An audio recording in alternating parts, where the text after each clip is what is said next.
Welcome into Warchant TV. You're going to be seeing a lot of this duo over the next There you go. couple weeks. It's recruiting time. Camp season is ramping up. A lot of big visit weekends coming up for FSU as well. But we'll circle back around to just a couple days ago, this past weekend, and Florida State hosted a camp. A lot of visitors coming that the Noles are targeting in the 2026 class and beyond. Michael, you were there on hand. So what and who kind of stood out to you? Yeah, both me and Matt Lassier were out there. Bigger group than I anticipate. There's probably around 120 kids. So it's a good group. Some talented guys. I think the first two that jumped out to be the most that I really loved.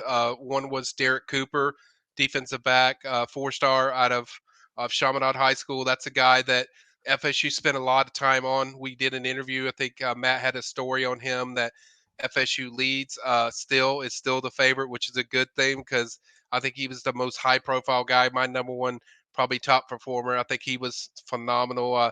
Did a great job. You see a lot of just the different things he does in coverage, the way he uses his hands and his feet, and certainly explosive guy closing on the ball. So I think that's a guy that certainly jumped out to me. And then the other one was wide receiver Caden Prothrow. Size wise, he's got everything you look for. You watch him route running, it seems kind of somewhere he gets really good separation in the short space. There's fine tuned stuff you want to see that can develop with Caden as he goes on, but that will come along with body control and routes and finishing off the routes the way you want. I think Norvell was even times that during the camp he was giving us some pointers of this is why that happened. This is why they had a few where he was tripped up, and this is why it's happening of where you're tripped up. Do this, do that, use your hands and push off the routes, a little bit stronger. But overall, I thought he had a great camp. We had a lot of clips up of definitely him and his route running, and I was kind of in between of is this a tight end or is this a wide receiver because he's a big guy. But yeah, I think overall as his game develops, he will be fully a receiver. There's just the finishing part that I think he can get better at. And then Cooper's just a guy that he was exactly as advertised of everything we were looking for. And then the third guy was kind of one I didn't know a lot about.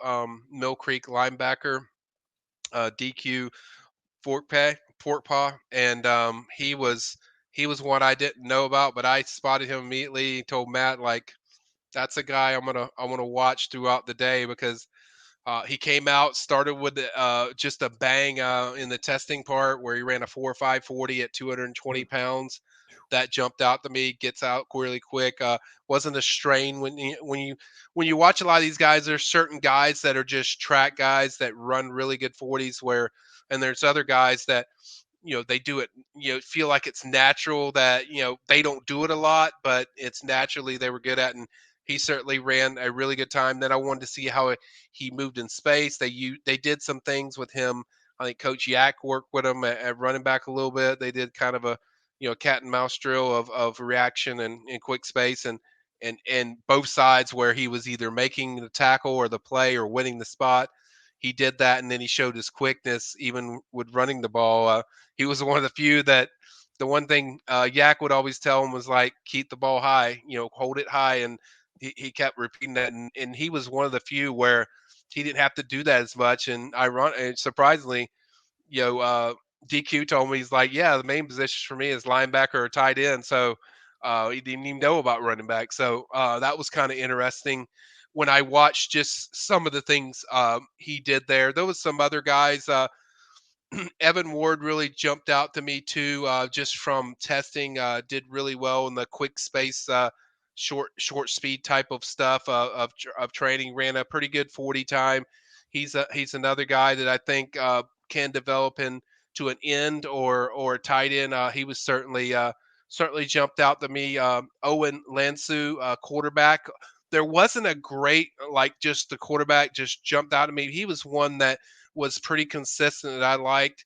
Probably a medium level D1. I don't think that's a guy that FSU will for sure pursue in 2026. There's so many guys that I think are high on their board in 2026. So I think you'd have to see more development and there's just so many other guys that I think they're higher on. So though I did think he performed pretty well. I thought I liked what I saw, and then another linebacker that I liked is Caden Carter, 2026 linebacker. I thought he was behind DQ. He was probably one of the more consistent guys. Had a really good day. He was very good in one-on-ones when you watched him. Did a lot of nice things. Another guy that I liked outside of Cooper at DB was Camden Jennings. I thought he had a really good day. And there was several guys that at the slot position. I mean, I'm still trying to find out, man. There was this one speedy kid. I still don't know his name. I know he's from like Louisiana. I'm going to try to find a name for you, but a guy that was really good, that I do know, as far as his name, and they offered him was Calvin Ursland. Really speedy, electric guy. Just every time you felt like he was going to win the rep one on one. He was solid all day. 2028 guy that FSU offered. So that tells you a lot about his performance and how consistent he was throughout the day. So that's a guy to certainly know to go through the process. And there was just a lot more playmakers than I expected for that first camp. But certainly a really good day for the first day. You have another one coming up on Wednesday. I want to say the 7th. I could be wrong. People can correct me with that. I don't have it right in front of me. Thing, but you have a big man camp coming up. I think on the 7th or around there, and then you also have a 7-on-7 tourney.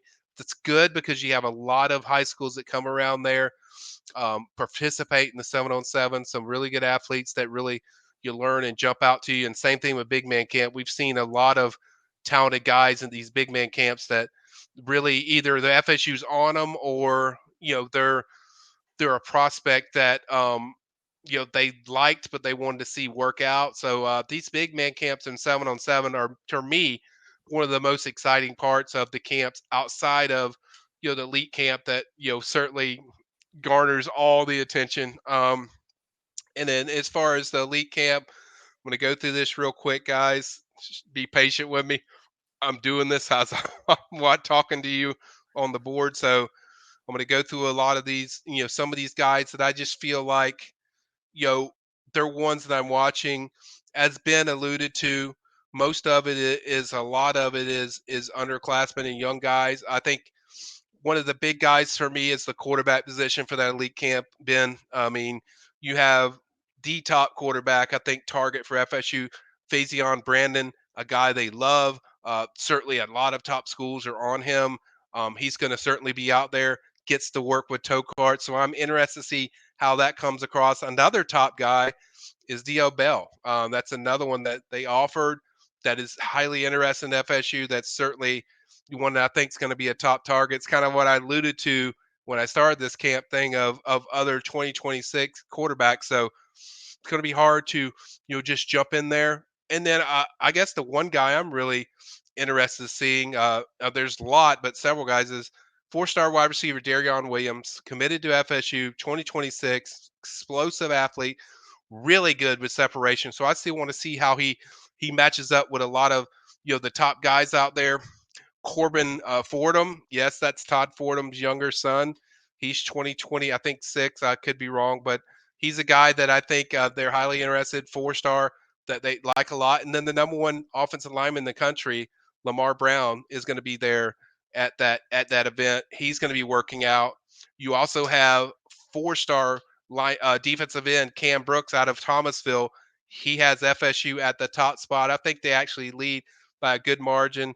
And then we also covered Caden Prothro as a guy that will be there. So pretty studded group already of what they have. I think you could see like 2 or 3 5-stars on that group when the list is all finalized of 5-stars. And I think there's going to be some prominent 2025 guys. So going to be a really exciting event. I don't know if they're going to run it in Doak or run it in the IPF, but we'll be there. Certainly, it's always one of their big events because it gets them.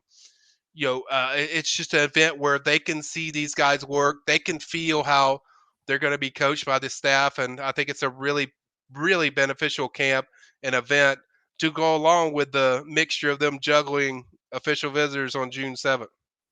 Yeah, it's going to be exciting. Definitely stay tuned for coverage. We'll have coverage on Twitter, X, whatever it's called these days, Yeah, as well as yeah. the Premium Recruiting Board. So definitely stay tuned. Also have coverage coming on Warchant TV as well. So exciting times. Big month coming up for Florida State football recruiting. We'll have it all for you right here on Warchant TV.